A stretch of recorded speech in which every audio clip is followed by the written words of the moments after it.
ഹിദിയ എവിടെത്തി? വരച്ചു കഴിഞ്ഞോ? വരച്ചോണ്ടിരിക്ക. അടിപൊളിയായല്ലോ. കുഴന്ത സിരിപ്പുള്ള ഫേസ് താ എനിക്ക് കുറയാത്ത മാസ് താ മനസ്സ പരിക്കിற ഇന്ന് വരച്ചു കഴിയോ? ഇപ്പൊ ശരിയാക്കി തരാം. പത്തി പേസ് താ വരച്ചു കഴിഞ്ഞോ? ഷെഫ് ഞാൻ വരച്ചത് എങ്ങനെയുണ്ട് നോക്കിയേ. വാവ്, ബ്യൂട്ടിഫുൾ. ഹിദിയ വരച്ച ചിത്രം എങ്ങനെയുണ്ട്? അടിപൊളിയല്ലേ? നിങ്ങളുടെ കുട്ടികൾക്ക് നന്നായിട്ട് വരക്കാൻ അറിയോ? എങ്കിൽ റെഡി ആയിക്കോളൂ.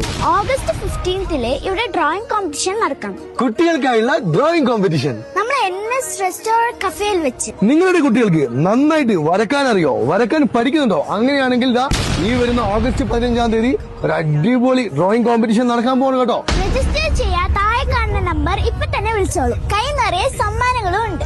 അപ്പൊ സെറ്റ് ആയി കളിയാ. അല്ല പിന്നെ എനിക്ക് കുറയാത്ത മൗസ് ഓ മലയാള